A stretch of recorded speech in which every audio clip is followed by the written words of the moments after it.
Greetings, fellow armchair Imagineers. Blue Dragon 5 here. Oh, sorry. Was that for me? I'm not a Yeah. Skrull. Hi, Jon Kelling, not a Skrull. Ladies and gentlemen, as we find ourselves in the midst of Disney's big venture into the world of streaming, having started a war in the process, we thought it'd be nice to stay up to date on the ever growing catalog and rule on what's a must or a bust on Disney Plus. And tonight, we're talking Secret Invasion, Episode 4, Ooh. Beloved. Or beloved, I guess. I guess. Sorry, I keep thinking Talia al Ghul. I guess you could read it either way. Beloved, beloved. I think it's beloved within the context of the poem. There you go. That's a thing, right? Isn't it? Okay. Yeah. Yeah, they bring it up a couple times. It's like the heart of the episode, in essence. So every time I see that, I'm always thinking about Talia al Ghul calling Batman beloved. That's where. Anyway, Yeah. so yeah, so here we are talking episode 4. We're I guess depending on how you look at it, we're over the halfway point. After episode 3. Trying to get some fresh perspectives on things here. So we have not a Skrull, but a Jon Kelling. Hi, not a Skrull. Just to reiterate, just got out of the shower, not a Skrull. So John, or not Skrull John, or Skrullios John, whatever you want to be called. John, how do you feel about the show overall and this episode? Okay. Just a brief overview of the show so far. I am really enjoying the show. I think what this show is excelling at, and what is really like the meat and potatoes of it all, is whenever there are just two characters having a scene together talking, it is the most interesting thing that's been coming out of the MCU for quite a while. And for this show in particular, there is a scene between two characters where I legit gasped and physically held my face because I did not know what was going to happen. That hasn't happened in a long time with this stuff. I really like the show. I think this episode felt the most conflicting, I think, for time reasons, and at the same time it gave us a lot of probably what we're going to end up seeing in the next two episodes. Like, this is just a little taste of probably what we're going to be getting, and I'm excited to see where this goes. I'm interested to see where certain people end up, because as some of us may know, like, I was never in fear for Fury's safety throughout the entirety of the show, because we know he appears in Miss Marvel. Yeah. So I was never concerned with him dying. I was concerned with what he would have to go through. And from episode 1, he's been going through a lot. Yeah. He has been put through the ringer quite often in this show. Physically, emotionally, verbally, like, this man's getting hit like 2 ways to Sunday. Yep. Yeah, so I guess this episode itself, it's quite the action-packed episode of the bunch, and we've been having some action in there, but clearly, again, it's more dialogue-driven in certain places, really compelling dialogue in certain places. But yeah, this one we really got into the our third act is very jam packed with action. Fury is dealing with betrayal and loss this episode. Again, putting them through the ringer as we've established. But yeah, I mean, again, overall, I have been really. Here's the thing: I think Secret Invasion had a bumpy start with the first episode. That, of course, at the very end, it kind of picked up with the big event that happened. And then two onwards, like, I think it was shaping up to be what was kind of at least promised or speculated, that it was going to be something a little bit more. And obviously, I'm not saying it surpassed or truly measured up to this, but I can see they're going for the Winter Soldier vibe. Episode 2 onward, that's coming through, and that's what I like. I think we all really like that. Either we all like that movie or all love that movie. I love Winter Soldier. I do too. It's arguably still one of the most grounded of the MCU films. Absolutely. And this to an extent, it has that same kind of DNA. Like a lot of this is like, yeah, the grandiose of like, yeah, an alien invasion. I'm like, yeah, but like the whole idea of people trying to like create a conflict through means of Deception. subversion and deception, it's that's a very real thing. Oh yeah. I mean, you think about it, like in Black Panther, we kept talking about destabilization of countries and everything, which is Killmonger was really good at. Now a lot of people Killmonger's kind of become the instant go to in terms of like a high caliber villain comparison in in the MCU. So I mean, it's kind of an easy comparison to make. And a lot of people, like even myself including, we've kind of like kind of compared what Gravik's doing a little bit like Killmonger. But in terms of like the whole destabilization thing, there's something similar there. There's some ground to cover, and he's very much kind of a champion for his people in that regard. With the whole his argument for the scrolls. So I've always said the best villains are the ones that have a a morally right argument, yeah, but their methods are immoral. I mean it's like the Stan Lee philosophy practically. It's the whole like the best villains are the ones that think they're right. Magneto's another example. Yeah. Like yeah, like he has an excellent point. Like we shouldn't be treating mutants like this. They're people just like us.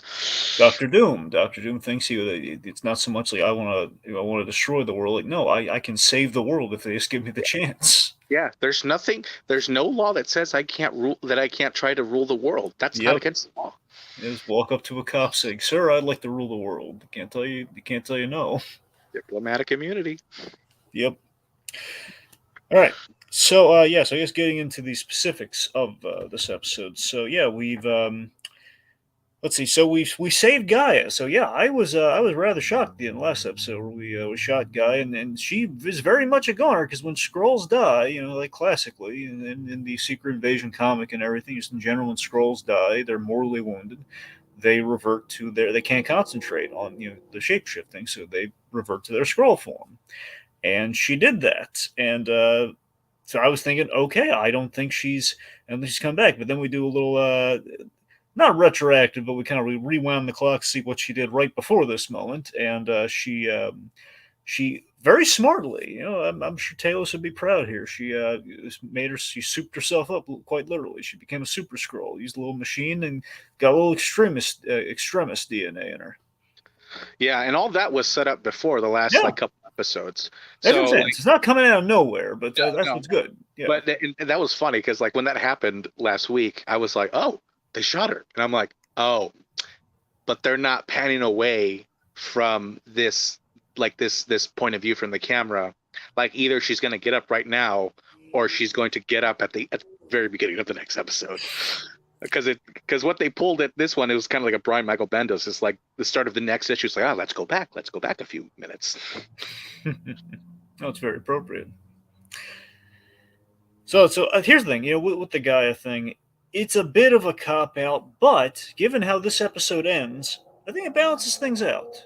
It's like we thought she was a goner, but at the end of the day, it was a different scroll.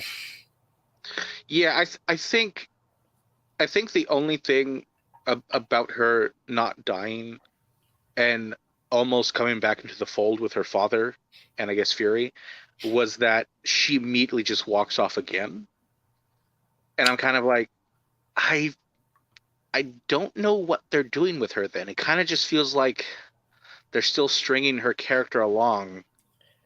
I was worried about Gaia in the beginning because it's like, okay, so we got Amelia Clark, good actress. We like Amelia Clark. So we have her in this show, and she's playing Guy, and we set up Guy and Captain Marvel. She's like the little scroll girl that Monica Rambeau is palling around with. So you'd imagine, okay, this character might have some stay power, possibly. But we kind of start off with her in this show. It's like, okay, so she's got some daddy issues going on there, and then she's like kind of working for the bad guys. But then we do some smart stuff with her, which okay, so she's kind of like a mole infiltrating the operations of Gravity because she's not going to work for the people that killed her mother. She's not stupid. We're not doing that. We're not falling prey to other mistakes that we've seen in other movies so many times there, which is smart. Yeah, here's the funny part is that even though she doesn't want to be a part of Gravik's operations, she still believes he's right. Yeah, which is interesting. Yes, and that's ultimately why she walks out of this episode. But her last interaction with her father is quite interesting because it's the whole thing of like you're delusional, and she really, it's exactly what you said here, where it's like she loves her father, but again, graphics she agrees with graphics. So Yeah, and Talos is while Talos means well, but I agree to them to an extent. He is very he is almost delusional in his optimism. there are shades of X-Men in this for sure, in terms of like he's very much on kind of the Xavier path of like it's basically it's let me put it this way, it's a little there's some parallels to the X-Men, the whole like Magneto Xavier debate. However, mutants I think it had a lot more. It was more a populace than it was like a specific race of it wasn't like aliens. Aliens is very specifically okay. Invaders who we did not okay, and this is like this isn't something they can control. This is like aliens who are coming from a different planet, and they've popped up in our society, and we didn't okay any of this. Yeah, it's like the xenophobia that we have Yeah, like here in the States or like in and for other. sure there's parallels there Yeah, that's the which are whole very thing. strong. Yeah, which again kind of like the X Men, we have parallels to the whole like all the But other. I would have liked if there was like some sort of discussion because I don't even think so far we've had anyone bring up the fact that like we already have a colony of aliens from another planet living on Earth right now. The Asgardians are living in Norway. Yeah, but here's the difference with that though. If you think about it, with the Asgardians, in the grand scheme of things, you had all the people of Asgard, and then we killed a whole bunch of them thanks to Hela. We had the survivors, and then the survivors. Remember this: Thanos at the top of Infinity War. This is so sad when you realize it. At the top of Infinity War, he killed half of that of the refugee Asgardians, Right, and then half of them got snapped away. So they just keep getting sectioned off. but You know, what I'm saying is that like no one's brought up the fact that there is already another species. Just because they happen to look like people, maybe that's a little bit more easier for people to just like let them in. well, John, what I'm saying is, I think it's because it's a manageable number, and we have addressed this in Thor: Love and Thunder. That okay, they're like we have like a whole promotional thing and everything. Where it's a tourist trap and everything. It's kind of like they're welcomed into Norway because there's technically a I want Norse to see the descent. numbers exactly how many Asgardians are living on That's Earth, what I'm Jeff. saying. I forget if there was a number on the sign or not in Endgame when we went there or not. But regardless, that's what I'm saying. Like when you section, like again, even without factoring the people that came back after the blip, like Asgard was already like sectioned in half from however many people survived the events of Ragnarok. It's already it's a manageable. It's not a million people. Like Right. it's a town's worth of Asgardians, and even the town's worth, maybe not a full town's worth. I mean, I just feel like that could have been a part of Talos's argument, though. fair. That's you're right. That would have been really compelling for him to bring up. But by the same token, though, I don't know. Maybe they just Because didn't it's want to. not because again, where this is going off on a tangent. Just there isn't just Asgardians. There's other aliens also, but I digress. There's an argument to be made for Talos's wanting to have the Skrulls be recognized by the people of Earth as legal citizens of the You're planet. right. He could have mentioned that. Well, the Asgardians did it. Why can't we get that? Then he pull like a clip from the Jim Carrey Grinch. It's because I'm green, isn't it? Yes, yes, it is. Yeah. We did have a nice moment later on during the action with the whole with the appearance of Talos, but we'll get there. We'll Right, circle back to that. So let's okay. We a few comments briefly to bring up here. Okay, let's see. Some observations. Jacob Wiles in the comments. Let's see. Generally speaking, I think the plot is solid, but the pacing, scene to scene, definitely could use some work. That's. I think maybe it's. I think the pacing in the first episode definitely needed work, but again, I think they've picked it up. I don't know. Oh, sorry. Oh, I'm sorry, folks. My mistake. Tiki's actually in the comments. So Jacob usually signs this thing when he's in the control room right now. So I thought that might have been him. Anyway, so Tiki, our associate, he's in the comments.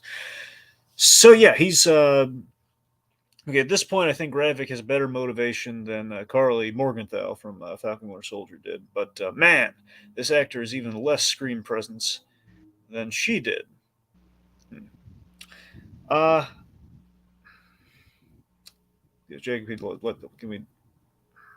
Sorry. Okay, let's see. Which is double perplexing when you consider the dude has been great in other stuff. Yes, Ben Kingsley Ben-Adir, who was Malcolm X in One Night Miami. Good actor. Yes, Yeah. very good. Okay, so let's just unpack that a little bit here. So, essentially, I think what Tiki's saying is that he doesn't think Gravik seemed very promising, and according to him, Gravik has not really been wowing him in terms of screen presence. I disagree with that. What do you think? I think we've yet to see why. Like he says, it's because Fury failed him, but this feels a lot more personal than what he's saying. Well, I mean, here's what we have to operate on, but there is still with this show we are missing one important piece of information that Captain Marvel has kind of muddied the waters with. Um, Here's the thing. So we saw him looking up to Fury. He lost his parents and everything, and Fury was very much leading the charge of the Skrulls and everything. He was kind of a leadership that Gravik's very much like. Fury, Gravik is definitely operating like Fury in this Right. show. He's definitely looked to him for mentorship. We kind of saw that when he met Fury for the first time in episode 2. So that is what we have now. What we don't have, and we still don't have from the beginning of the show, is like the whole reason the Skrulls kind of lost faith in Fury, because the way it plays, whether or not this is fully the case or not, we don't have enough information, and I don't know if this new the Marvels is going to finally answer this or not. The end of Captain Marvel's okay. She's going to find a new planet for the Skrulls, and she's like taking the ship with her. And then we just have Skrulls just going to help in Fury. It's probably some Skrulls to stay behind. Okay, that logic tracks. But here's the thing: so apparently, in all that time, since the '90s, since '95, we have not found the Skrulls a plan. And then the blip happens. Like, it feels like the writing of the show is like, okay, they were looking, and then the blip happens, so they blame Fury. Very much like how Yeah, similar to the Flag Smashers. there's something we're missing within like this 30-year gap. There's no real explanation as to why they haven't been able to find a planet. Like, is it that the Skrulls are very discriminated, like out in the galaxy because of like the Kree propaganda? Like Yeah, that could be a thing, but nothing's ever really said why. Like they're basically choosing Earth because it's easy. there's another thing people don't really talk about either. It's kind of another hole that Captain Marvel has. See, the twist of Captain Marvel is that the Skrulls, traditionally the bad guys, thanks to the Fantastic Four, are actually they're just displaced people who were forced into a war against the Kree. We reverse the sides of the Kree Skrull war to a degree. Now, here's the thing: what we've established in Guardians of the Galaxy, Ronan the Accuser, is that he is, he's the Kree zealot. So the Kree are very much seen as like the imposing bad guys. Very rarely will you find a friendly Kree. Yeah. So it does raise the question of like, how dense is Carol Danvers? I know she's kind of brainwashed to a degree by the Kree because they kind of found her and everything, and she's missing a lot of memories. But still, it's like, has she not heard like the bad press the Kree's getting in the galaxy? Has all that press just been directed to the I don't. Skrulls? I'm sure for the Kree that's the case, but still, all the other people they've come into contact with, no one's ever like we're cowering at the Kree. Well, I mean, I think it's universally agreed that the Kree are kind of like self-righteous a-holes like amongst the universe, but like we don't know what people's perceptions are of the Skrulls because we didn't get them until just before Infinity War, Yeah, or no, I'm sorry, Endgame. yeah. Well, yeah, you're right. Before Endgame, yes. So we like, because the only other thing that they've appeared in besides Captain Marvel and this was in Spider-Man Far From Home in an end credit scene when it was revealed that Fury and Maria were Skrulls the whole time. And technically WandaVision, but yeah. Oh, I forget there was also WandaVision. You know what? That also begs the question: where's Monica? I feel like if that's the case, she should be here too, unless she's stuck on the space station. Well, that's the thing. Monica is. I'm pretty sure she's in space with. Well, she was in space with Fury doing stuff. This is the thing of like this is stuff directly we're gonna see in Miss Marvel that we don't have the information on yet. And sorry, in the Marvels. I keep saying Miss in the Marvels. Yeah, that probably would have. You know what? Now now thinking having Monica here might have helped because she would have been a little bit out of her element because she's not used to this espionage stuff, but she also knows some of these people personally as from when she was a child. Yeah, for sure. Yeah, I mean that's the thing. I'm looking forward to the Marvels for a number of reasons, but I mean the main thing there is like getting Monica has issues with Captain Marvel because she did kind of abandon her. So there's the thing we're kind of touching on here that movie hopefully will explore is that while Kamala Khan has a lot of hero worship towards Carol Danvers, Monica's got abandonment issues because Yeah, she was that kid. She was Kamala to a degree, yeah, and but Carol was her hero before she even was a hero. that's the thing. I mean, too, yeah, it's even more personal for other reasons. She was like practically family. She was her aunt. She was anyway. It's just the fact that like she is very much like hey, you left us, you just leave us on a dime, and it's basically Marvel kind of has kind of doomed themselves a little bit.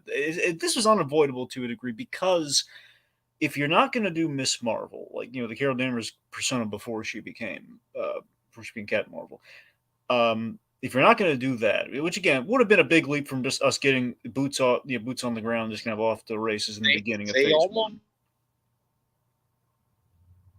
Yeah.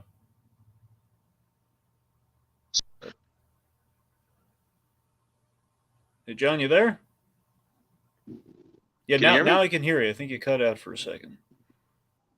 Oh, I'm sorry. I don't know what that was. I said there was a placeholder for Age of Ultron that they didn't use. We almost had that for Miss Marvel. Here's what I'm getting at, though. Yes, you're right about that. That there was like a whole there was like a little thing for Captain Marvel there, but potential room for at the very end of that movie. But it's the fact that like she's coming in the promise. Like in 2012, that's when Carol Danvers became Cap. That's when she got the promotion to Captain Marvel.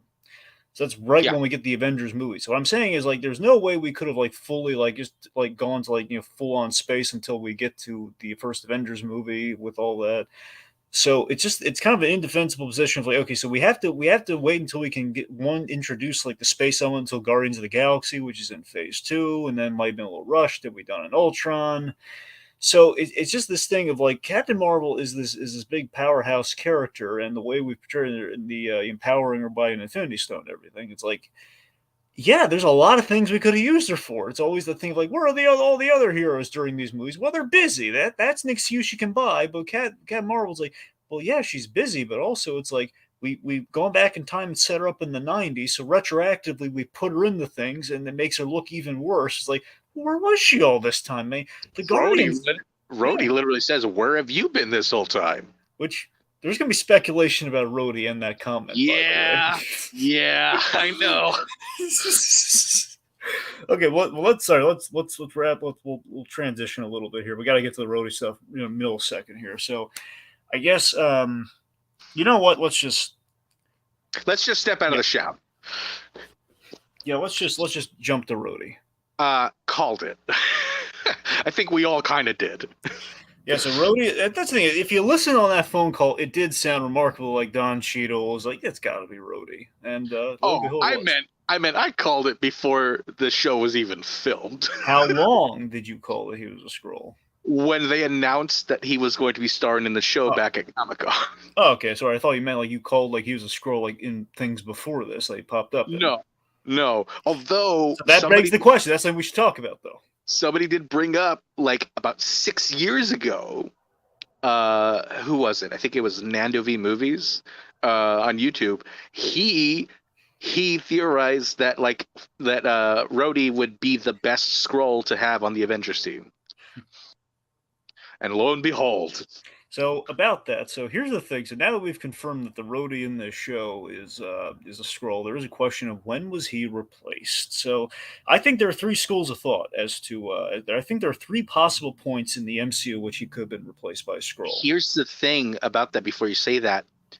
That all falls on the predication of when did this plot to take over the planet finally go into fruition? You're right. That is a question as well. And we kind of mentioned this in the last episode too about when the let's see, because that's the thing. There's a question of when did Gravik get so disenfranchised with Fury that he put the plan in motion. And here's the other question that this episode does kind of bring about. Because think about it. Um, Sorry, it's this thing of like it sounds like Rhodey is not answering to Gravik. That's kind of what it sounds like. I could be wrong there, but we mentioned Emperor Dragos or Drogos, the Drolos, the scroll. We mentioned the Skrull Emperor a couple Oh, episodes back. you're thinking there might be two scroll parties at play. Possibly, at the very least, either two Skrull parties or Gravik might be working with the Emperor on all this. Interesting. At the very least, if Gravik can service to someone, it ain't which we know it ain't Fury. It's gonna be the Emperor. It might be the Skrull Emperor. So that's the question: is the Skrull Emperor like? There's a moment in this episode. I'm trying to remember what the exact moment is per se, but there's this moment where it kind of occurred to me that he's I don't know. It just feels like Rhodey might be answering to someone who is not Gravik. I can't really. We'll see as we go through if maybe it's I, going to hit me I again. suppose if it's seen that way, I just took it as Scrody was operating independently on orders for Graphic in his position as Rhodey. Oh wait, okay, I know what it was. I know what I was. Okay, here was my thought process. I just got it. Okay, so in terms of when did Rhoda get replaced, here's the thing: if he was replaced before this show, if you think about it, if he was replaced pre-blip, then it couldn't have been. It most likely couldn't have been Gravik. No. That's the thing. So that would lead me to believe that's where I got the whole. It was the Emperor. If it was pre blip, it might have been the Emperor because Gravik his last straw was when Fury went away after when he came back from the blip. I think another way to gauge this is using Far From Home because Talos and Soren were still actively operating under Fury's orders at that Yeah, time, and yeah. they seem to be like having a decent network with them. Um, I'm wondering if if Gravik was doing this before he got approval, if he was already assimilating people or having them be replaced. The thing that made me wonder this was in the last episode when Gaia was like looking for the Commodore. She went past a few other humans, some of which were being replaced by people who were out on the council. Yeah. And I was like, wait, if they were being replaced, that means they were already abducting humans before like this thing ever would have gotten approval by the council, which Graphic was already doing.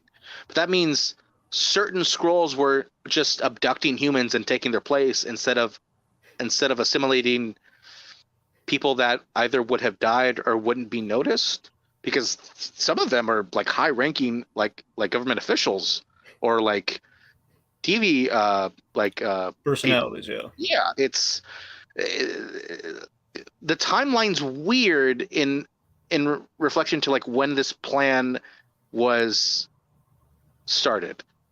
Yeah, so okay, let's just unpack that a little bit. I really do think we probably need to speculate on like the Rhodey replacement, which will then dovetail into that. So here's the thing: there are three lines of thought here. Now I don't know. I think the earliest Rhodey could have been replaced in a meta way. It's kind of funny when you think of it because I did the math on. So a few episodes back, Rhodey said we learned he and Fury had that really great conversation, which he said 15 years ago he learned about scrolls. Now 15 years ago was Iron Man 2. Right. So it's kind of a meta thing of like, oh, maybe that's the reason Terrence Howard looks like Don Cheadle. He's a Skrull. It's the silly, it's the Actually, it would have been hilarious, like in retrospect, if they could have got Terrence Howard to play the scroll that God. replaced it. No, but so seriously, that's kind of like a little meta thing of like, okay, so we kind of changed Rhodey's, and what if that was like going back? So I doubt that's the case, but going with him mentioning 15 years, knowing that he's a Skrull now, he could have just made that up for all we know. It's entirely possible. It's just purely a fabrication on his part being a Skrull. Yeah. Now, secondly, the other point in which it would make sense for him to be replaced would be Infinity War, because he's a high ranking member. He's talking to Ross. He's talking to the Secretary of Defense. Right. So, but then again, the reason I don't think that's the case is because, I mean, the Skrull's gonna have to keep up the whole, like, he's just gonna be really annoying. He's got I lost the use of my leg, so I gotta be hooked up to this thing. And then you have the thing of, like, Don Cheadle had, obviously, when he shot Infinity War and Endgame, he had no idea he was a Skrull. So he's No, yeah. when he's That's doing the whole, like, canopy in Endgame, when he's like trapped in, he's really in pain under all that rubble. That's not him faking that leg thing. That's probably real pain right there. So I don't think a Skrull's going to go through that if he's just replaced the guy. Yeah, no, I mean, it's all a retcon. The only way this works is if this happened within the last like couple of years. Like, Yeah, which again, it's Rhodey getting into the White House is the most useful he's going to be. So that's probably what that is. true, and that could have been the machinations of the Skrull. Like maybe Rhodey would have never have been working for the White House. Yeah. So this brings about. Sorry, let me. Sorry, I'm just trying to. Also, Richard's victims. Shout out the whole. The Rhodey replacement way back during Iron Man 2. Yeah. Anyway, so let's see. So I want to mention this though. Yeah, Richard's victims also brings up a question. So, actual question: is the real Rhodey dead, or is he still alive? Maybe in prison somewhere. So, here's what I think is going to happen ultimately. I think and this could be really interesting. See, going into this, I thought, and I'd like to think this is a subversion on their part, given this Rhodey reveal, is that I think a lot of us thought, okay, the president seems not so great at his job, so he's probably a Skrull and he's going to get killed, and we're going to then replace him with Ross because we know that's happening in the next Captain America movie. So that was the thing, but then we kind of reveal, okay, maybe actually the president's real and Rhodey's going to kill the president, and that's how we're going to get Ross in there. So it's a little turn on that. So regardless, no matter what happens, I think when we do Armor Wars, we're going to be. I like to think just post blip, that's when they replace him. So it's going to be Rhodey going into the status quo completely clean. Like him, like after Tony Stark's funeral is when he got replaced, or somewhere very close to that time period, but maybe within a year of that. That's when he got replaced. So basically, Armor Wars is going to be him going in completely clean to like the new status quo of the MCU. Yeah, it would be interesting if they had replaced them earlier. I think it'll be easier if they do it just like no, it's just after phase 3, like that was all Rhodey. Everything after the words, that was a Skrull. I mean, imagine the uphill battle Rhodey's going to have if it's like captured and like noted, like Colonel James Rhodes killed the president of the United States, but not really. But Well, not still, it looks I pretty mean, bad. not just that. If he was abducted at any point before Endgame, he's gonna have to deal with the fact all over again that his friend died. I know that's the thing, which again, because of the, I don't think that's going to be the case. But you're right, that is going to be super interesting if that happens. I don't think And they're going to have the guts to and do that though. well, okay, so we know Armor Wars is going to have to deal with the fallout of like Mm-hmm. Stark Tech getting to the hands of people that shouldn't get it, and Rhodey essentially having to like protect the legacy of his friend. Yeah, no, I'm looking Like very that's forward to that. But yeah, yeah, as am I. It's a movie now, right? yeah, it was going to be a series, and they turned into a movie, and Riri Williams is going to be in it. Okay, that works. Yeah. Yeah, no, Rhodey being a Skrull is still, because once you realize that Rhodey's been a Skrull the whole time, rewatching what you've seen him in puts everything in a whole new light. I'm like, oh, Yep. that's why he's a lot sassier. Now it's kind of funny though. It's twofold, okay? Because on one hand, in real life, you can see this in the interviews during the Infinity, like going into Endgame. Don Cheadle, he's throwing shade at Brie Larson because let's face it, Brie Larson again. No, I'm not trying to bag on anyone or anything. I'm just saying that I think we can all agree on this one way or another. Brie Larson is not great at press. She's just No, not. And I think Don Cheadle kind of senses this, and you kind of see him rolling his eyes a lot. And press that just kind of came through in the movie. That's actually what happened. Now you're right, though. Retroactively, knowing what we know now, you could look at it as like, no wonder he's sassy towards Captain Marvel. Someone else has brought up last time. I forget if it was Mutali or who, but someone brought up the whole like like killing baby Thanos. Like, yeah, that's a little pro murder kind of like graphic pro murder thing. He's bringing and up and, there. and I think it's also reflective of Gravik's like whole uh, group, is that like the way he was able to like take over was because he essentially like convinced the younger generation of Skrulls to his line of thinking. Hmm. And we can see that the Skrull that is posing as Rhodey is a young female Skrull. She's Yeah, basically a teenager. which is interesting, by the way. Is the fact that I did notice that I watched it the first time. Like, wow, so the Rhodey Scroll's a girl. What do you know? Yeah, and like that also tracks with the lip that she's given Nick. She's like, "You old man, you're nothing now." Like, So something really fun. This is also in the mentions with the whole like as Tiki said earlier here. Trying to get to the comment here. He said, "Sorry, give me 1 second here."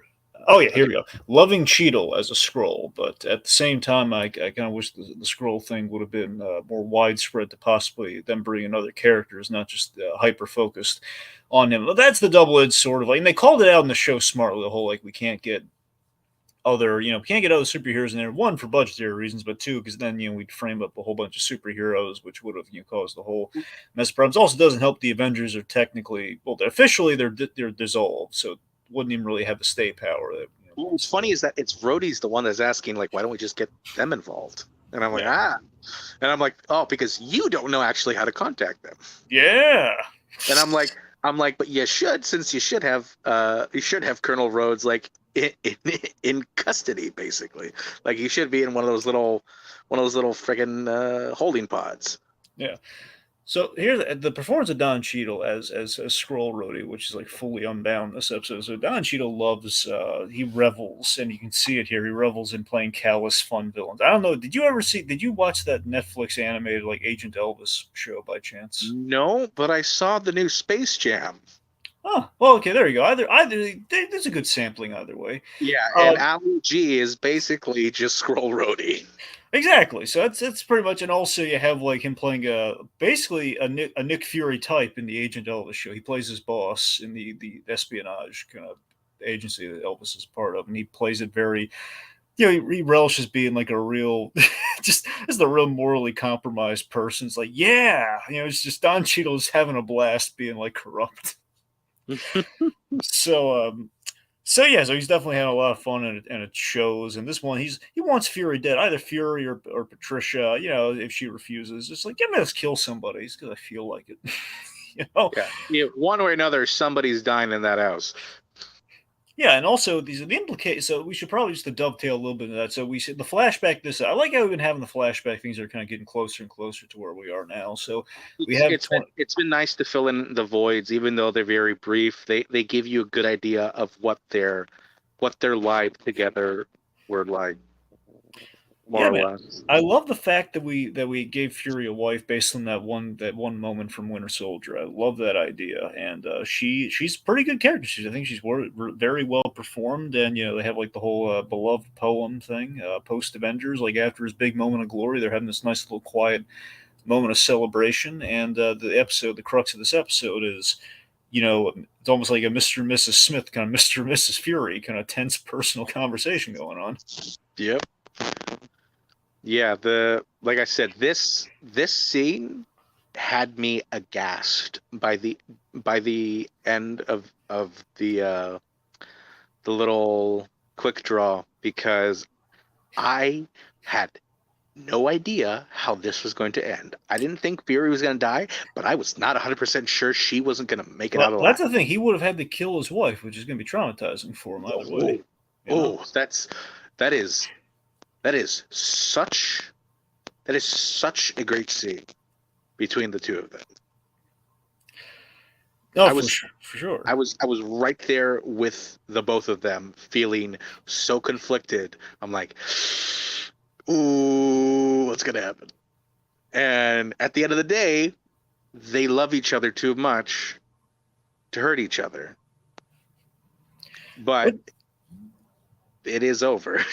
Yeah. Like her betrayal was like he was like, I can't do this anymore, but I enjoyed the time we spent together. I love her like walking him through like the whole like she just came out and pretty much asked like the dying woman about these she had like the three conditions like the whole like bury her at sea, which I did, be a daughter to her parents, which Which she you did, have. and then the whole like never hurt Fury, Yeah. And which that's well yeah. yeah. Uh yeah, I'm sorry. It's like that's like that. What for me? That was the episode. I know there's a bunch of stuff that happened afterwards, but that was the episode for me. Yeah, there's also there's the implication that was the relation. So the relationship initially wasn't. Sorry, the relationship was initiated to manipulate Fury, Right. which again also does now. This begs the other question from earlier I mentioned, where again this makes me think of it might have been the Skrull Emperor's doing because this is Graphic was a kid when they met, so there's no way Graphic was planning a betrayal all the way till then. So that's my I think my proof in the pudding about the Emperor's pulling some strings there. Like Oh, the Skrulls want to manipulate Fury at the very least, like someone wants to keep tabs on Fury.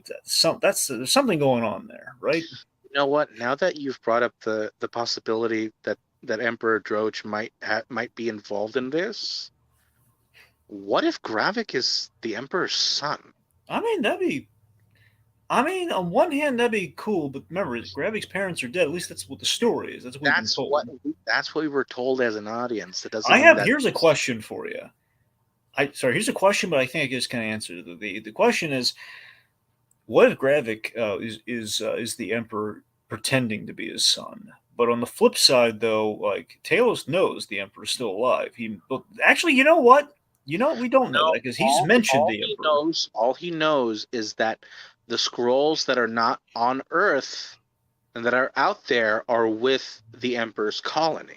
So that's the That's thing. all We he don't. Yeah, we just knows. mentioned colony. We didn't say the Emperor himself, like Yeah, the physical entity. like I mean, the Emperor could have well been alive when that happened, but it's been we don't we as an audience don't even know when Skrullos was destroyed. We still don't even know what the hell happened to the planet. All we know is that All they we had to know is attack. pre 95. That's all we know.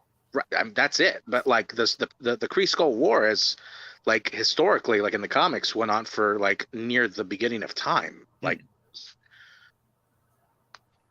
I Fair mean, point. those were two races that were pit against each other when they were like borderline like cavemen, basically. Like Talos is like 300 or something years old. Yeah, I think what was it? He said like he was 100 and something when like in the very first episode, and so that would Honestly, be he might have been older. I can't. All I know is he said by Earth years, he's not even 30 or not even 40. yeah, comparatively. I think doing the math, I think his birth he would have been born somewhere between 1889 and 1890, I think. All right, so let's see. So, anyways, point being, it's a very sad kind of like dissolve between the dissolution of marriage between the Furies. Now, here's the thing though, too, to factor in, like they had that really impactful moment. Like, would you have loved my true self? Well, I guess we're never gonna know. And I was wondering if that was supposed to be like a double meaning. If she said she loved me, my true self if had never changed, meaning if she'd never betrayed him or if she had stayed her natural scroll form. I think I read it as the latter. I read it as the latter, but because there, when he walks in there, he's walking in to greet his wife, and we see reveal she's a Skrull, and it was speculated like whether or not Fury was going to know his wife was a Skrull. I think it was obviously in all that time he would have known that his wife was a Skrull, but still, it's a question of like, is that shapeshift maybe now meant to imply that that's her natural form? When her husband comes home, she's going to shapeshift for him because he Yeah, likes that face. yeah, yeah. Yeah, but again, they'll never know. And again, there's a layer there, and there's also that question. We saw how people react to our green skinned friends, and there's it's like this weird hypocrisy.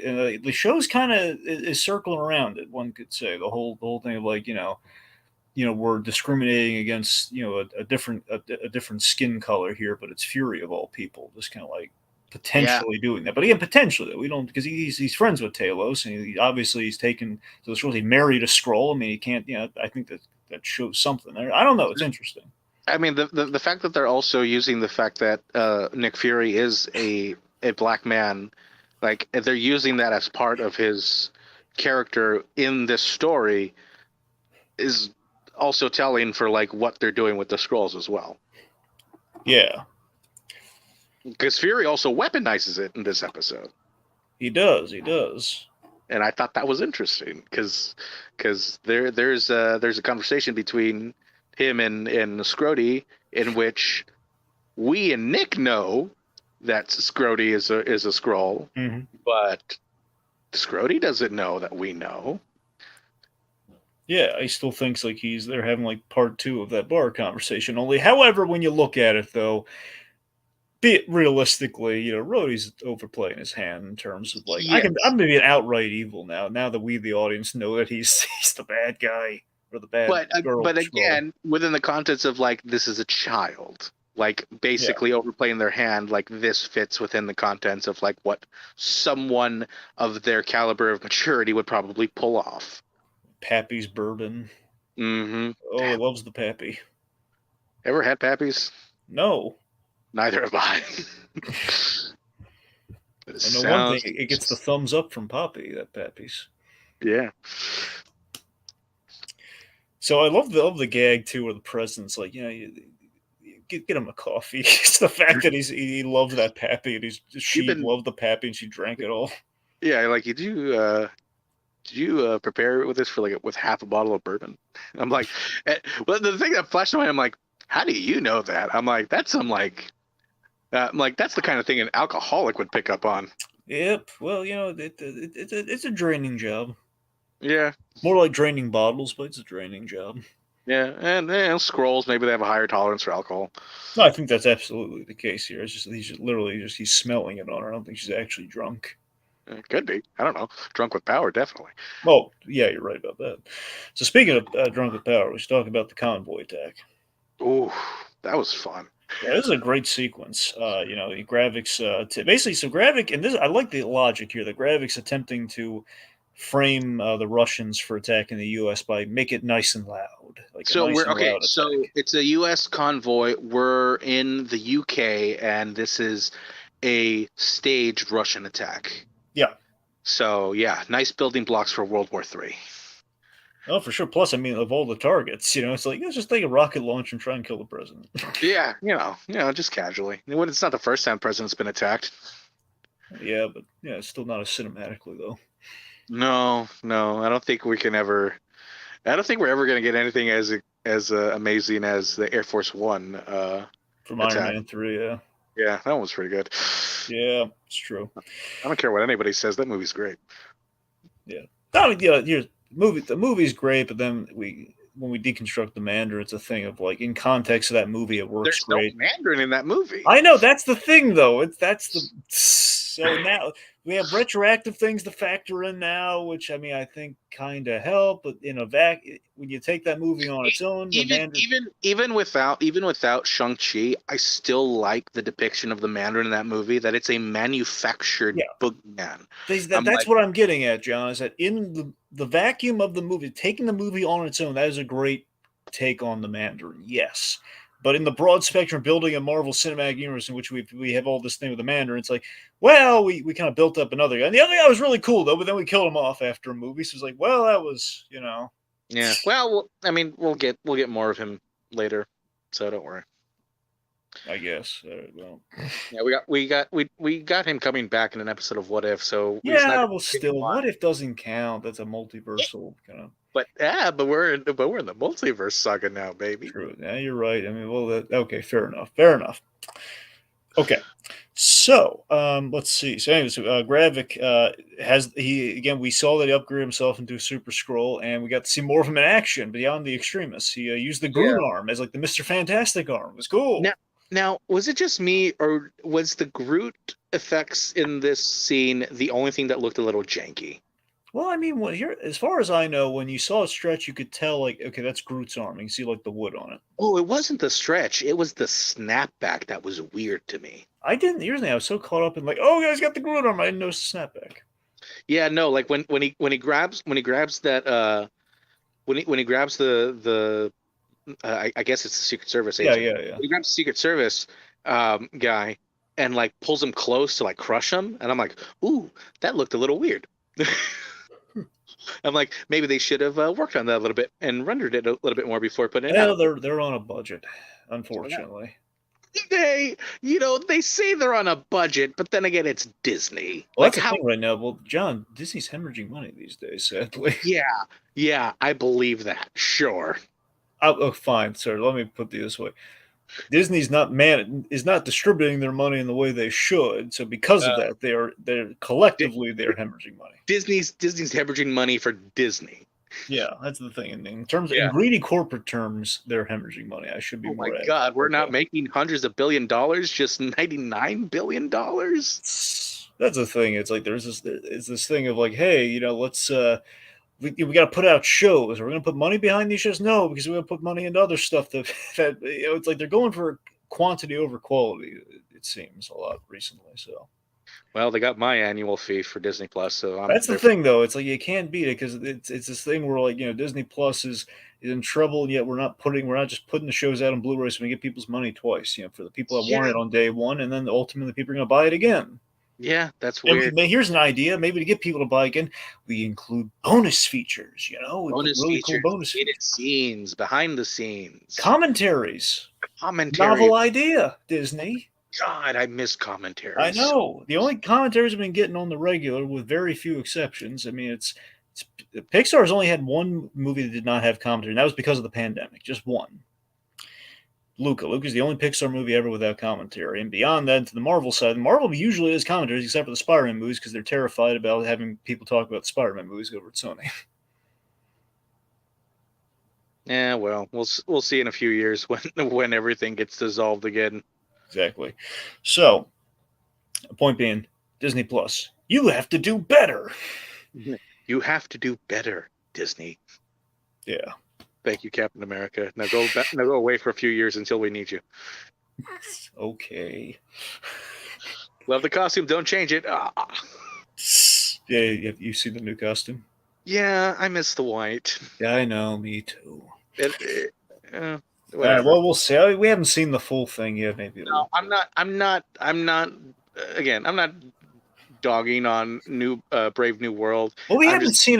we haven't seen a true blue image of it yet, so I can't really judge. All I know is I like the first one. I All I know love the is that first one. all I know is way more blue. Yeah, that's all we've been able to see. I wonder if there's gonna be again. We're drifting off focus, but just anyways, back to the action. No, I think this counts. There's connections because we're probably gonna get Thunderbolt Ross by the end of this. I Yeah, won't be that's the thing. You think surprised. he's gonna pop up at the end of this, right? You think? Oh, there's no way President Ritson's gonna survive this show. Well, no, I know he's gonna. What I mean is like he's gonna die very clearly. What I mean is, are we going to like just say we need to fill the vacuum? Or we're gonna have like stepping in. Are we gonna have Harrison Ford pop up in this show? In the I mean, last okay, episode? so what year? It's 2026 right now in the MCU. Let's see. So Is okay, so when 20. is that an election year? Let me think. Okay, so well, here's the thing. Unfortunately, and we mentioned this a little earlier. I forget if we mentioned this in one of the first episode or not when we talked to President Ritson. Because of the blip? No, it's not. It's not so much that. It's the whole. If you want to track the presidency in the MCU, it's kind of a tricky thing because we didn't talk about it for a while, and then there's an Not interweaving really. of. We know Obama like only served one term as president because after that it was President Ellis. At I know least that's what I'm saying. We interweave real life, and then we interweave the fictional presence. And then there's a question of do we count the presidential reference in Luke Cage or not? It's a with the Trump thing. yeah. That's the question. Like, because Well, technically there's another 4 years that goes by. So did it happen?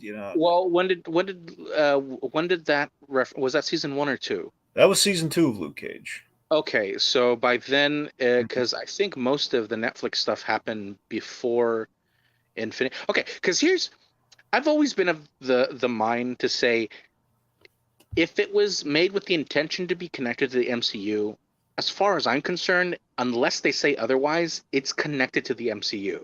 I So know like it's all, yeah. all these people that deny the Netflix shows or Agents of Shield, Mhm. people are like, Agents of Shield doesn't make sense. I'm like, are you kidding? Agents of Shield is the easiest to place. because they Literally don't. correlates with like Winter Soldier and Yeah, yeah. like it's season one, like Hmm. it's right there, and then from then on, you just gotta follow along. They're like, well, what about the last two seasons of time travel? I'm like, what do you mean with time travel? They time traveled, Yeah. which means they weren't a part of the universe for a while until they came back. I think the best way to look at it, right? Here's the John. Here's the issue. The issue is not. I agree with you full heartedly in terms, as far as I'm concerned. Like, is the way the Netflix shows and the TV shows worked is that they were working on the. It was kind of like it was almost like a one sided kind of arrangement in terms of like, okay, we can mention the movies, but the movies cannot mention us. That's how that arrangement worked. So as far as the TV shows play with the understanding that we will one day be welcomed into the fold of the MC. We just can't bring that. We can't bring those characters in, but we can mention that we're in that universe, and we can mention those events and everything. From Agents of Shield was the only one that deviated from that because they had characters come in You're right. and they set up things that affected, and I'm using air quotes here on in the show here, people, affected the movies. But that's True. only because they just wrote stuff and they're like, and we're responsible for this because there's no explanation in the film. Yeah. No, that's right. I guess I was mainly referring to the MCU stuff. That's the playbook. The Netflix shows worked with for Right. the Marvel Netflix stuff worked with for the MCU and correlation. You're right. Agents of Shield is more of a unique unicorn. The fact that those were direct correlations, and we did bring in like Jamie Alexander and so on and so forth. Yeah. And then Now, there's stuff from like Agent Carter that oh yeah, we had their Jarvis show up yeah, because I know, I know. I was very happy with that. So, but yes, so you're so right. So that's what I'm saying. So they're really choosy about the TV stuff, and I guess right now here's the trick of it all. Right now, in conjunction with everything, is that right now the MCU has just been very, very playing it very close to the chest. Until we get that Born Again show, we will not fully know where we stand on like how much of it is we're playing with the multiverse versus how much of it is just throwing it out there and saying, you know what, we're just going to say that we're going to say that it all happened, but we're gonna have to probably play fast and loose. Like if we have a recasting of an Iron Fist or something, we may or may not do that. again until but then even with a recast that does not definitive with anything. I know that's exactly my point. Is just the fact that until Like they have not, right now we have not have any definitive thing to say the Netflix unless shows, Kevin Feige comes out and says mhm, this, and this is not canon. which he hasn't done, which is because they're No, trying to have their he's really pussyfoot around the entire yeah. subject.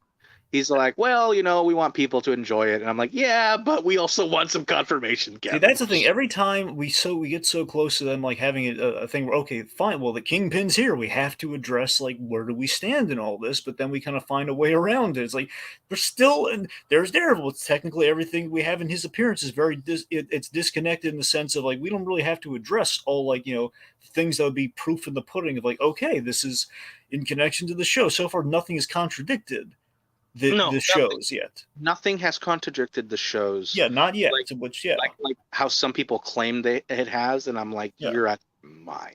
Okay, but you see, but it sounds like we're on the same page. There's the fact, like we have not so far they haven't taken a stance on, which is why things are still a little amorphous right now until we have the full My, on like my biggest issue is people like definitively saying that it's not. When I'm like, you don't have the authority to say that. exactly. We haven't heard the man in the hat say it yet.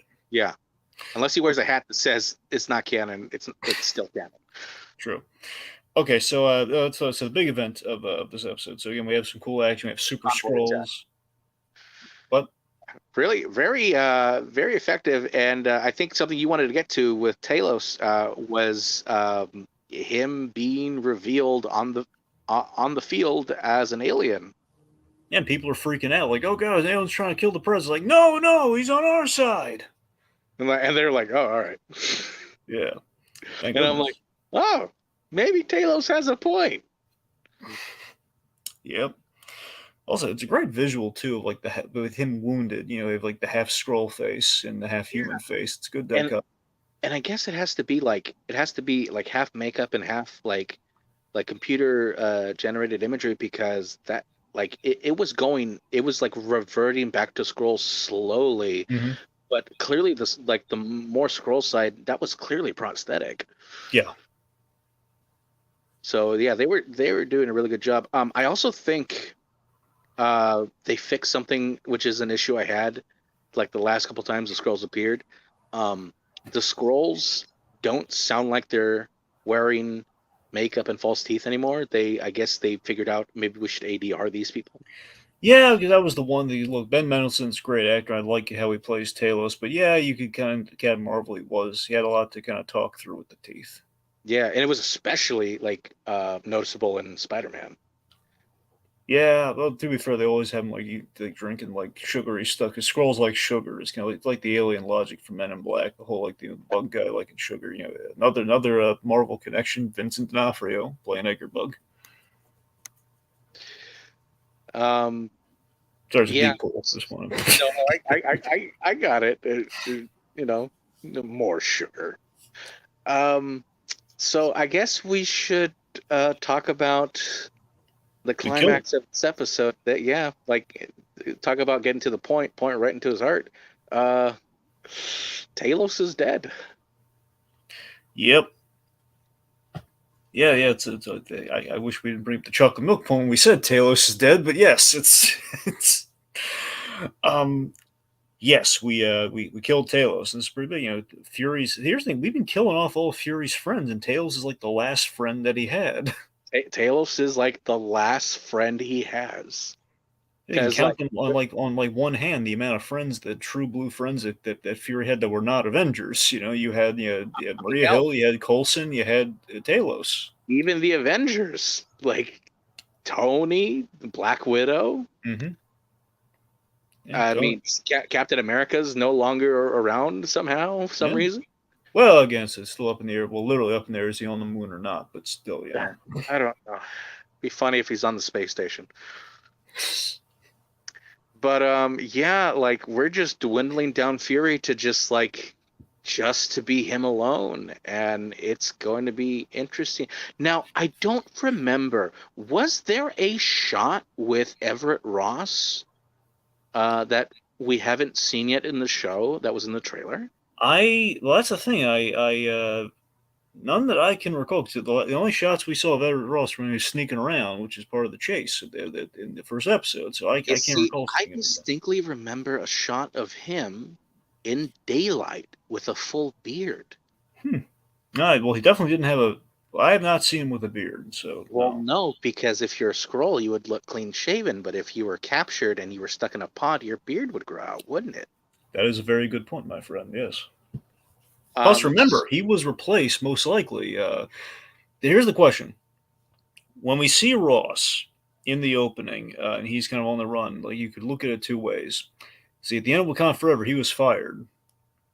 And he was saved, which is why he would technically would not be in league with Fury and pals if he was fired. But then again, you could always say he's doing it off the books. yeah, because Fury operates with shady work. He's basically Black Ops essentially. Yeah, so there's the point. You could look at it either way, but in theory, you could say, okay, he's been replaced since Wakanda Forever because he's just like since somewhere at that point in time, And that's what happened. and it wouldn't be hard to believe that maybe the Skrulls infiltrated Wakanda as well. That Yeah, wouldn't be hard to believe, for sure. especially with what they were going through in the last couple years. That wouldn't be hard to believe. Yeah, sure.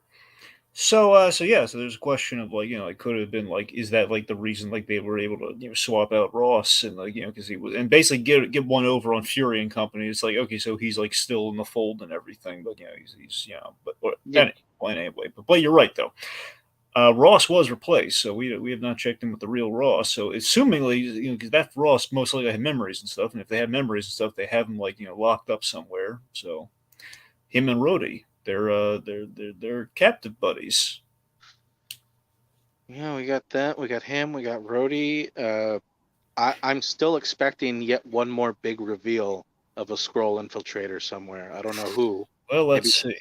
maybe Um, somebody we haven't even seen yet. well, Um, that's the thing. Well, hmm, that's the I thing. would have said Sharon Carter, but it's almost Well, like that's another thing too. He's a little it's power just like broker. every time we use Sharon and then we go on something else, we forget about her all over again.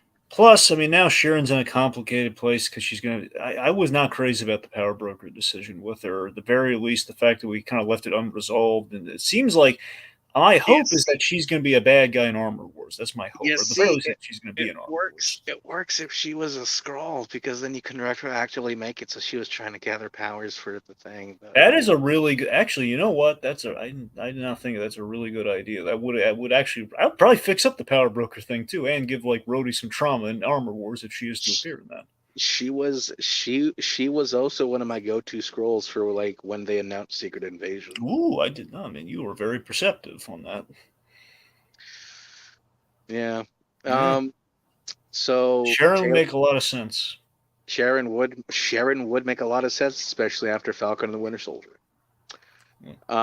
So Talos is dead. Gravik got away, and Fury is now running away With the with president. no one to help him, with the president in the passenger seat, Yeah, that's unconscious. not gonna go well for him. Plus, remember Don Cheadle, sorry, we have our teen scroll, Don Cheadle scroll, Rhodey or Scrody. What's her name? It's Rava, right? That's what was in the credits. Well, no, no, Vara is Fury's wife's scroll name. No, not Vara. Rava, I Oh, think is. really? She was credited as Rava? Yeah, like Raava. Oh, okay, I didn't know. Okay, there you go. Yeah, but I still like Scrody. So, regardless, Scrody. Scrody has that. Remember, there's a moment Fury tried to blackmail. Basically, again, he gave him a liquid tracker in the booze, which is how they were able to find the convoy attack and everything. So it's just the fact that hey, they tried to blackmail each other, and then Scrody had the really darning footage of like him point blank shooting Maria Hill in Russia. So that I'm sure like hey, look at what he did in Russia. Now he's the president. Go get him.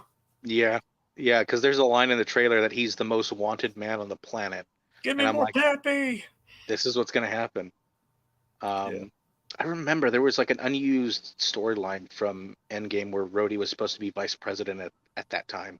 Really? Yeah, that is Yeah. unused. Well, I remember that deleted scene where he points out the big problem in Captain America: The First Avenger, which is really funny. Do you ever see that scene? Oh yeah, like why didn't you jump out of the plane before it hit the ground? Yeah, use the autopilot. He said, or well, the autopilot was the shrill. Well, you could have just jumped out of the plane though, couldn't you? It's like, God. There wasn't any time. And he goes, okay, that was me. I was at the plane. Again, sassy Don Cheadle. Yeah, that's a scroll right there. That's what Yeah, I matters. know. Yeah, yeah. Hey, don't take pot shots, Captain America, man. Come on. Now I'm gonna look back every time I see Rhodey like be like in the party, be like Rhodey just being indignant, be like they didn't laugh my joke. I'm like, Yeah, that's a the scroll. most shocking thing ever would be if young Steve Rogers, showed up and it was like, oh god, which will never happen. But it's still like, and we're doing the scroll Captain America thing. Now, okay, since we're past the halfway point, what would be a great fake out scroll gag for you for someone to show up just for Fury to be like, no, you're a scroll and just shoot them? Okay, let's see. Okay, Captain America's too obvious, and Too there's obvious. a lot of strings there. Point there, a lot of Tony and Cap are off the table. Tony Cap, I think Tony Cap and Black Widow are off the table. Yeah, admittedly, out of the three, if anyone were to actually return, I mean, it would take a lot because he doesn't really railroad her. It sounds like, or at least somewhat railroad her. Scarlett Johansson would be the only gettable one out of those three for this. But let's just table her. Maybe Hawkeye. Maybe Hawkeye. Hawkeye's actually a practical one that actually could work for that sort of thing. But I'm going to throw this one at you. Okay. Okay, so Hawkeye be my go-to, but I think the actual one that would probably be fun would be Ant-Man. That would be funny. But then again, we'd have to capture Ant Man, though. I don't know. That's the No, thing. not necessarily. All you would have to do is just because if you're just trying to pose as them, like to Right, catch because we them. wouldn't have their memories, but we could pose as them. So I guess Yeah, by that and logic, and yeah. and Scott's a dumbass, so like the scroll would probably know way more than He would Scott. overplay it. That's the thing. He would Oh over. He'd be oh that's Ant Man's probably my go-to choice. yeah. Sam Wilson and Captain America. Yeah, right. He likes him, and he worked with Cheadle popped up in his, so maybe he could pop Like up. if I just Oh, you there's know what? If we do get Sam Wilson, that's a nod to getting a scroll Captain America in some sense. yeah, that was one of my favorite things from Avengers Earth Minus I Heroes. know, right? The whole that whole. I Yeah, love that. Wasn't that a great episode where Cap and that show and Spider Man were bonding, and he was dealing with the bad press, and he kind of like Spider Man felt like, man, he's getting bad press from J. Jonah Jameson, just like yeah, I do. yeah. It doesn't matter what they think. All that matters is what you do. Can I be your sidekick? I hate Drake Bell.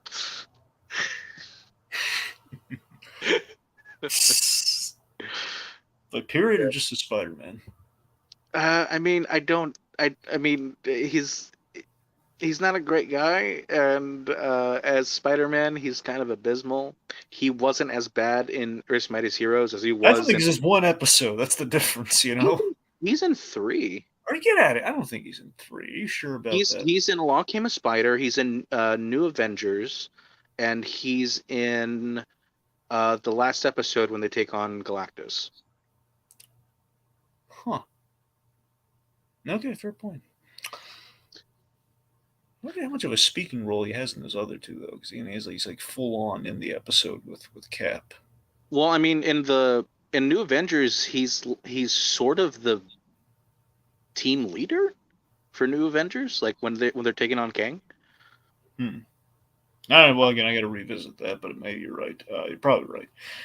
Okay. Anyway, so it's graphic is killed Talos. Fury head shoots him, and he sees the extremist thing, and that's And this yeah, is interesting because Fury's also realized, like, oh my god, they're super powered now. yeah. Like, because They heal now. he's never dealt with extremists, but he knows what it is. Absolutely, yeah. So that's interesting. And I saw people talking about this online that the DNA samples that they had like listed on the computer, like assumingly they're all going to go to Gravik. Like he's going to get all Would four. make him look like the traditional Super Skrull, yes. Right. They would make him like a like a generic. He'd be Uh, the off-brand version of the Fantastic he Four would Super be the Skrull, dollar store or super scroll.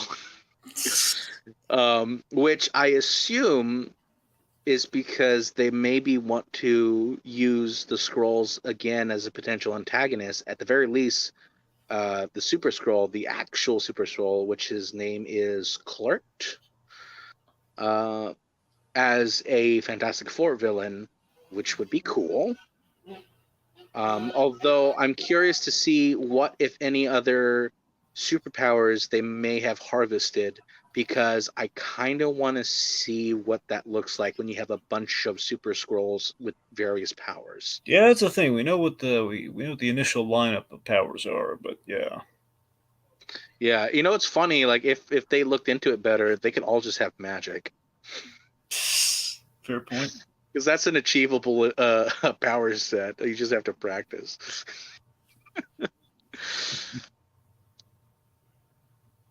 But we'll see. They have the Groot, they have the Frost Beast, they have the one of the Black Order, the Coal Obsidian, and they have Extremis. Yeah, you What? mentioned the Frost Beast, right? Yeah, Right. from Thor 2. Yep, from the very end of Thor: The Dark World. Yeah, it's just running around wild, and I'm like, I wonder why they never did an Agents of Shield episode of that one. Yeah, I mean, again, they vaguely did, but not directly that episode. Yeah, I Yeah, mean, not directly that moment. Like we didn't connect that like would that. It's just a see giant Frost Beast. that would have been a fun episode of them like taking that thing down. Yeah, it would have been, but you know what? Also, would have been it would have been expensive. Still, listen, that was still early season 1. Yeah. Um, so I'm I am looking forward to the next 2 episodes. This is the most. I think this might be the most desperate we've ever seen a character in the MCU ever. Like I'm trying to think. I'm like, Tony still had some stuff to fall on in Iron Man 3 that he didn't use because I guess he wanted to take care of himself. But Fury's truly alone in this right now. Oh yeah. Like more so than any other like hero we've had. and he's up against something that's Grody kind of tell him that like only you can stop by yourself, right? And I guess he's either gonna do that or die trying, and we know he's not dying.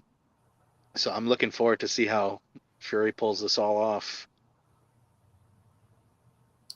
Absolutely. All right, so let me try and wrap up a few comments here because I think we're pretty much at the end. What if Vara and Rava are related by any means? I mean, they're all kind of scrolls. I mean, there's kind of like I forget how it works with the Oh, scroll network so they're stuff. just scrolls. They're all supposed to be related and know each other. No, no, I mean like I don't know if it's like a queen bee sort because there was a queen scroll. I forget if that works I forget which the queen scroll looked like. I don't know if it literally like she's birthing all these creatures or not. So, funny thing about that, I remember back when Captain Marvel came out, I don't remember if they had ever named Talos' daughter in that, but I was like, oh, that would be cool if she's Varenki. Hmm. But they didn't go that way, and that's No, okay. no, But I she's thought, Gaia. yeah, I think it would have been, I think that would have been interesting if his daughter. I think it would have been more interesting if his daughter was in charge of the secret invasion. But I guess we can't have Amelia Clark be a genocidal maniac twice. No, sadly we can't. Damn shame. So what do you actually think? Rhodey dead or he's alive? Richards, he's very alive. He's got a movie coming out. He's gonna be fine. It's gonna be fine. He'll be fine. I mean, he's still gonna be paraplegic, but he's gonna be fine. Yeah, yeah. You won't be dancing anytime soon, but still, you'll be fine. He can walk on like electronic legs. He can cry all the way to the bank. Yeah, Yep. still got Stark Tech. Oh, he lost. Yeah. Oh He's friends no. with a billionaire. He's well, a dead billionaire, but he's fine. I think he's still friends with Pepper. Not true. There you go. He's still friends with billionaires. Yeah.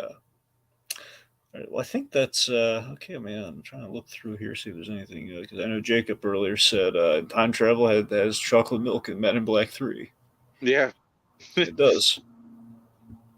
Josh Brolin. Okay, so do you think do you think there's a version of like we do actually kill Rhodey, we just have the scroll Rhodey still going around? He's like he's our lead in Armor Wars. That's what Richard's victims is suggesting here. Uh, There's no yeah, way. It's too yeah. ambitious. There's no way they do that. This isn't Although, like the boys. I don't think they're gonna do that. although there are people saying out there like, what if the way this show ends is we kill Fury and the scroll takes his place?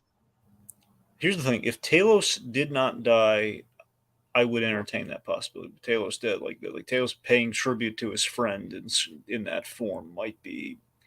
Just given the fact that he did it already for a whole movie, I mean, you could look at it that way, but Have you heard this theory online about Beto possibly being Fury's secret son, and that's why he went to New Skrullos to infiltrate them? who? Beto, the scroll that showed up at the beginning of the Okay, I know. So I know who you're talking about now. Yeah, that guy. So if he's the scroll son of Nick Fury, yeah. well, here's the thing. The whole reason we gave Nick Fury a son in the comics is so we could have the Sam Jackson Nick Fury in continuity. So because of that, it's not really it was never on my mind until I heard people bring it up. It feels like it's not really a layer that we need now. Plus, he's gonna have a. I don't know, I don't think so. I really don't think that's what's happening. I think it's just like I we need like I kind of think an it eyes in. I think it's like this is gonna sound callous, but I really think it's like, hey, we need an eyes in character that will seemingly be important, but given we're only 6 episodes, we will never have enough time to develop this character. So just I he's an think eyes in guy. I think it would have given more credence to the idea if he was in this episode, but he wasn't, Yeah, as far as I'm aware. I think he I was mean, name dropped, but we wouldn't see him. yeah,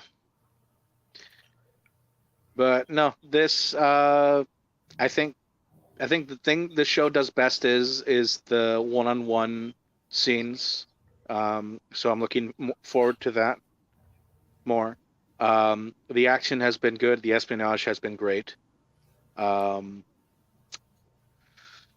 the reveals have been a little I wouldn't say lacking, just kind of obvious for some of us that have been paying closer attention, especially over the last like year or so.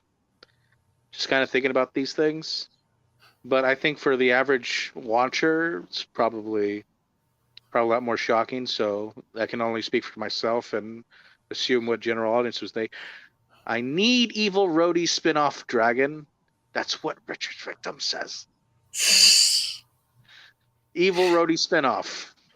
Yeah. Well, again, you want the evil roadie spin-off? Just watch any of the things that we told you with with Space Jam 2 or Agent Elvis. If you seriously, if you want evil roadie in like a Nick Fury position, like watch Agent Elvis.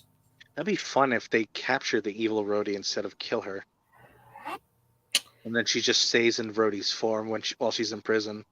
That would be funny. Actually, to give credit, if Scrody kills the president, especially in public, that'll be a lot for him to deal with, like you I said. know that absolutely, yes. So there's a lot of possibilities for what they happen. They probably won't do it, but the possibilities are there. All right, so let's want to shout out.